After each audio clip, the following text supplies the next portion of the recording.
Morning everyone পুনৰবাৰ আপোনালোকক মোৰ আছামিজ ব্লগ চেনেললৈ স্বাগতম জনাইছোঁ আৰু আৰম্ভ কৰিবলৈ লৈছোঁ মোৰ আজিৰ ভিডিঅ'টো।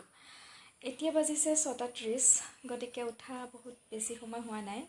উঠি মুখখন ধুই ভাবিলোঁ আজি ব্লগটো আৰম্ভ কৰি দিওঁ, কিয়নো মই বহুদিন ব্লগ দিয়া হোৱাই নাইকিয়া। গতিকে আজিৰ দিনটোত কি কৰোঁ নকৰোঁ দেখাই থাকিব চেষ্টা কৰিম, চাই থাকক ভিডিঅ'টো।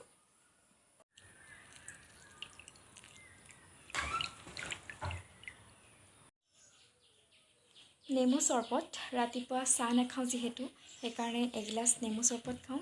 আধা গিলাচ গৰম পানী, তাতে আকৌ ঠাণ্ডা পানী মিক্স কৰি মানে কুহুমীয়া টাইপৰ কৰি লৈ তাতে নেমু চেপি লৈ ৰাতিপুৱা খালী পেটত খাব পাৰিলে ভাল স্বাস্থ্যৰ পক্ষে। আৰু নেমু চৰবতৰ উপকাৰিতাসমূহ আপোনালোকে নিশ্চয় জানে। হজম শক্তি বৃদ্ধি কৰে আৰু টক্সিক পদাৰ্থক বৰ্জন কৰে শৰীৰৰ পৰা, আৰু ফেটছ কমোৱাত যথেষ্টখিনি সহায় কৰে। গতিকে আপোনালোকেও পাৰিলে ট্ৰাই কৰিবচোন। হেল্ল' গাইজ, আচলতে ৰাতিপুৱা গা পা ধুই আহি এফালে লৰালৰিকৈ যাব লগা হ'ল। কিবা এটা খাই দৌৰাদৌৰিকৈ গ'লোঁ আৰু আহিলোঁ। আহি পেলাই এয়া ফ্ৰেছ হ'লোঁ।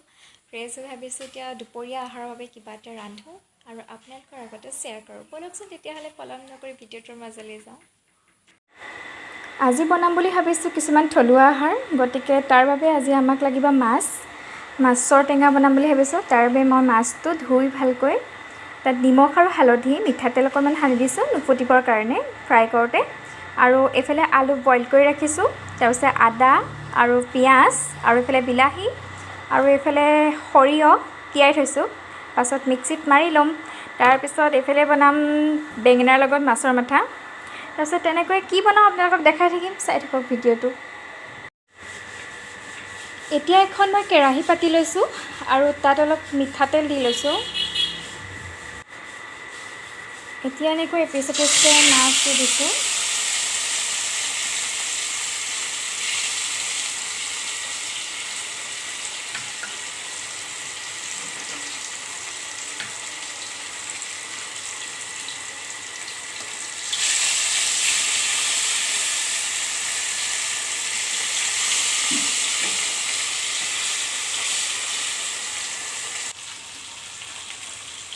এতিয়া মই এনেকৈ মাছখিনি ফ্ৰাই কৰি ৰাখিলোঁ আৰু নমাই দিম মই এতিয়া মাছখিনি।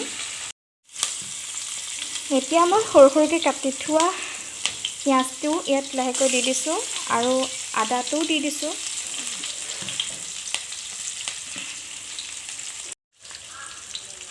তাৰপিছত দিম হালধি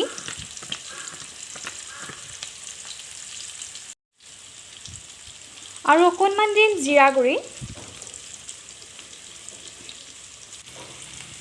এতিয়া কাটি থোৱা সৰু সৰুকৈ বিলাহীখিনিও ইয়াতে দি দিছোঁ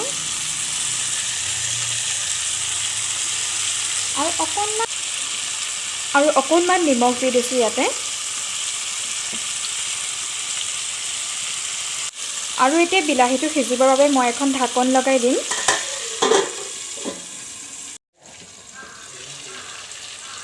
এতিয়া বিলাহীখিনি ভালদৰে গলি গৈছে আৰু তাত আৰু বইল কৰা আলুখিনিও ইয়াতে এড কৰি দিছোঁ।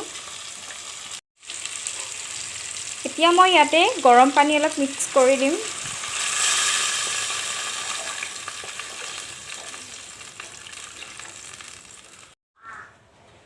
এতিয়া অলপ উতল এটা আহিবৰ কাৰণে মই ঢাকনখন আকৌ এবাৰ লগাই দিম। এতিয়া মই ঢাকনখন উদঙাই চাম আলুখিনি সিজিছেনে এবাৰ চেক কৰিম।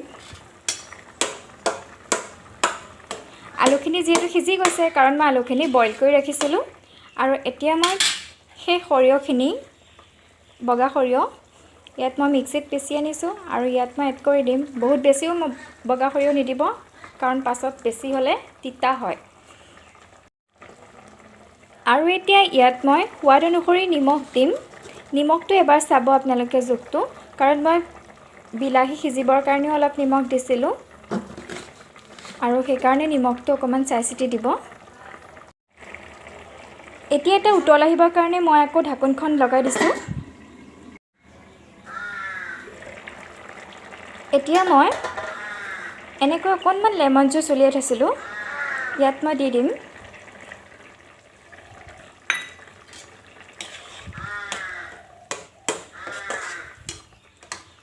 আৰু এতিয়া ইয়াতে মই ফ্ৰাই কৰি থোৱা মাছ কেইপিচো এনেকৈ লাহে লাহে দি দিম।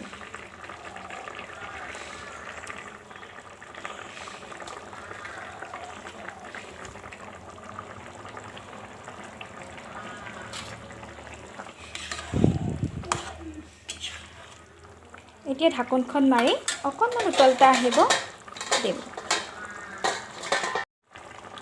এতিয়া অকণমান ঢাকোনটো লগাই দিম।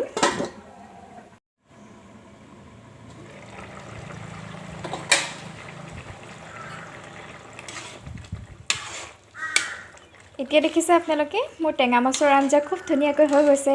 এতিয়া মই গেছটো অফ কৰি ৰাখিম। এতিয়া মোৰ খানা ৰেডি হৈ গ'ল আৰু এয়া বনালোঁ মই মাছৰ টেঙা আৰু এইফালে মায়ে বনাইছে তিতা কেৰেলা ভাজি আৰু মই বনালোঁ এয়া মাছৰ মাথা দি বেঙেনাৰ লগত আৰু এইফালে ঢেকীয়া ভাজি আৰু এইফালে মাছ ফ্ৰাই আছে। এনেকৈয়ে আমাৰ চলি যাওক আজিৰ দিনটো আৰু এতিয়া মই ভাত খাই লওঁ। আকৌ লগ পাই আছোঁ আপোনালোকক।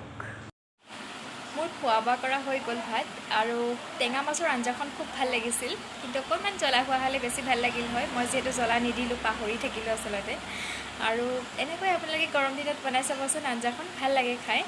আৰু আজিৰ ভিডিঅ'টো ইমানেই, গতিকে আপোনালোকৰ যদি আজিৰ ভিডিঅ'টো চাই ভাল লাগিল তেতিয়াহ'লে লাইক কৰিব, শ্বেয়াৰ কৰিব আৰু তলত থকা বেল আইকনটো প্ৰেছ কৰিবলৈ নাপাহৰিব। নতুন এটা ভিডিঅ'ৰ সৈতে আকৌ আহিম আপোনালোকৰ মাজলৈ। আজিলৈ বাই বাই।